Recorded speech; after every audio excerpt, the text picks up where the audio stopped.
일명 석고 핸드랩 논란으로 불리며 격투 커뮤니티를 전쟁터로 만들었던 황인수와 명현만의 매치. 그 이면에는 단순히 선수의 부정행위 여부를 넘어선 훨씬 더 복잡하고 충격적인 진실이 숨겨져 있었습니다. 심판의 사인이 적힌 밴드 뒤에 감춰진 규정의 맹점, 그리고 의학 전문가가 분석한 그날의 타격 충격량과 골절의 메커니즘까지. 오늘 우리는 감정적인 비난을 배제하고 철저하게 팩트와 증언을 통해 이 사건의 전말을 파헤쳐 봅니다. 채널 구독과 좋아요 잊지 마시고 다음 소식과 이야기들도 놓치지 마세요. 시간을 거슬러 올라가 경기가 열리던 날의 링 위를 복귀해보면 시작부터 무언가 심상치 않은 기류가 감지되었습니다. 1라운드 초반, 황인수의 라이트가 명현만의 안면에 적중했을 때부터 상황은 일반적인 경기 양상과는 다르게 흘러갔습니다. 당시 경기를 지켜보던 정형외과 전문의의 분석에 따르면 펀치를 허용하고 불과 1분 남짓한 시간이 지났을 때 이미 명현만의 오른쪽 광대 부위는 비정상적으로 부어오르기 시작했습니다.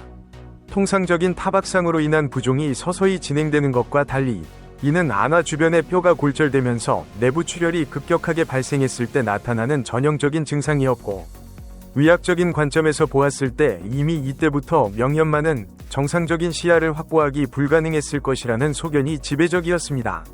문제는 이토록 심각한 데미지가 어떻게 단 한 번의 접촉으로 발생했느냐는 점인데, 여기서 팬들의 시선은 자연스럽게 황인수의 주먹, 정확히는 그의 손을 감싸고 있는 핸드랩으로 쏠리게 됩니다. 화면에 잡힌 그의 핸드랩은 통상적인 선수들의 것보다 훨씬 크고 두툼해 보였고, 마치 딱딱한 둔기를 연상케 하는 타격음이 들렸다는 증언들이 쏟아져 나오면서 의혹은 확신으로 바뀌어가고 있었습니다. 더욱이 경기 후 명현만 선수가 안화골절뿐만 아니라 코뼈까지 골절되어 수술대에 올라야 한다는 소식이 전해지고, 그의 아내가 SNS를 통해 공개적으로 핸드랩에 대한 위구심을 표출하면서 이 사건은 단순한 경기 후 뒷담화를 넘어선 메가톤급 스캔들로 비화됩니다. 당시 격투 커뮤니티에서는 예정되어 있던 UFC 존 존스와 시릴 간의 타이틀 매치조차 묻혀버릴 정도로 이 핸드랩 논란이 모든 이슈를 집어삼키고 있었습니다. 대중들이 제기한 의혹의 핵심은 석고를 넣었다는 것이었습니다.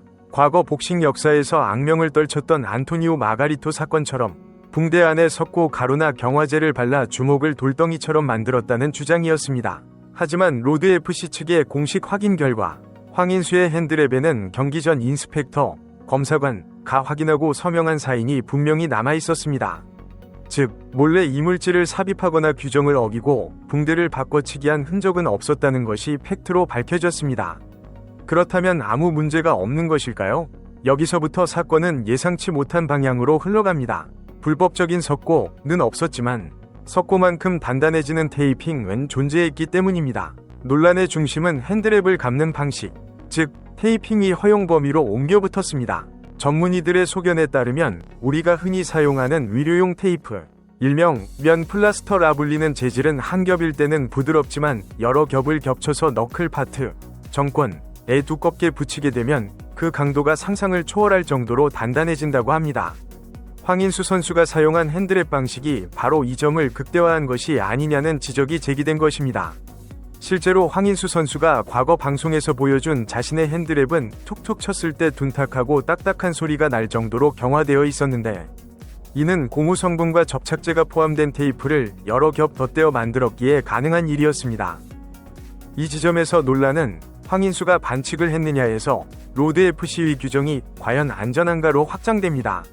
미국의 주 체육위원회나 메이저 단체들의 경우 선수의 주먹 보호를 위해 테이핑을 허용하되 정권 부분, 즉 직접적으로 상대의 얼굴을 타격하는 부위에는 테이핑을 엄격하게 금지하거나 아주 얇은 거즈 정도만 허용하는 것이 일반적입니다.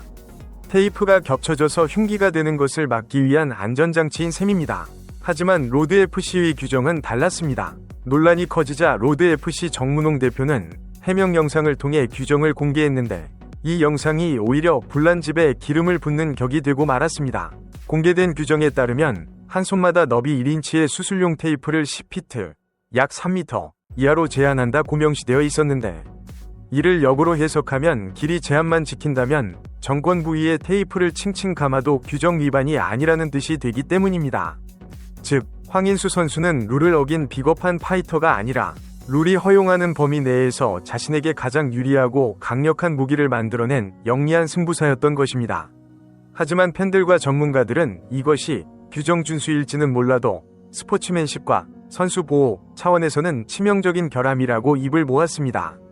현역 헤비급 선수인 맘모스 김명환 선수조차 공개적으로 이 핸드랩 방식의 위험성을 지적하며 너클 파트의 과도한 테이핑은 상대 선수에게 골절을 유발할 수 있는 흉기가 될 수 있음을 경고했습니다. 전문가들은 당시 명현만의 부상 정도를 보며 혀를 내둘렀습니다. 안아골절은 눈을 감싸고 있는 뼈가 무너지는 중상으로 뼈가 단순히 부러지는 것을 넘어 주변 근육이 골절 부위에 끼이거나 신경 손상을 동반할 수 있는 위험한 부상입니다. 당시 의학적 분석 영상들을 보면 명현만은 이미 1라운드에 뼈가 골절되었을 가능성이 높으며 그 이후의 펀치들은 이미 무너진 구조물에 계속해서 충격을 가하는 형태였을 것이라고 합니다. 골절이 발생하면 뼈의 지지력이 사라지기 때문에 처음보다 훨씬 약한 힘으로도 추가적인 함몰이나 전이가 발생할 수 있습니다.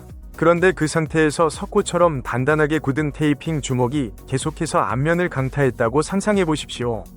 3라운드까지 버틴 명현만의 정신력이 기적에 가까울 정도였습니다.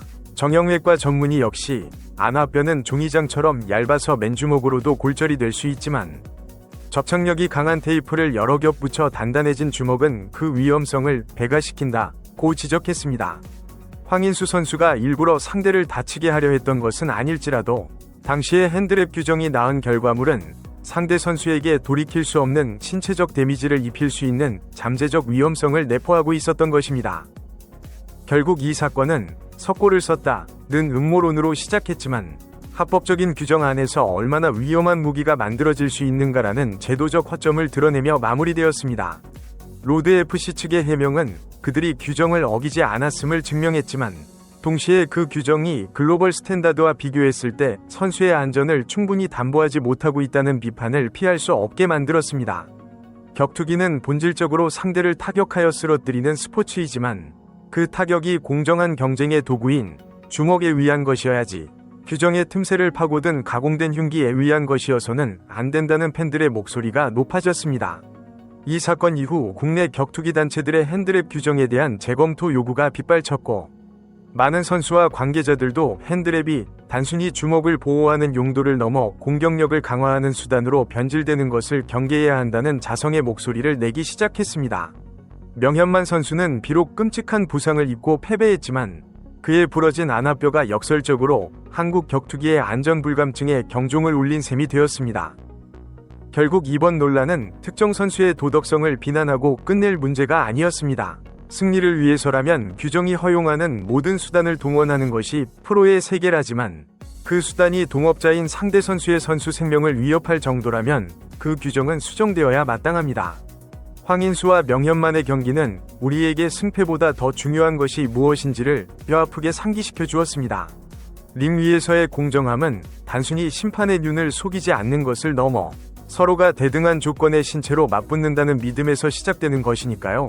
이 논란이 남긴 상처가 아물고 더욱 안전하고 공정한 룰 위에서 선수들이 기량을 펼칠 수 있는 계기가 되었기를 바랍니다.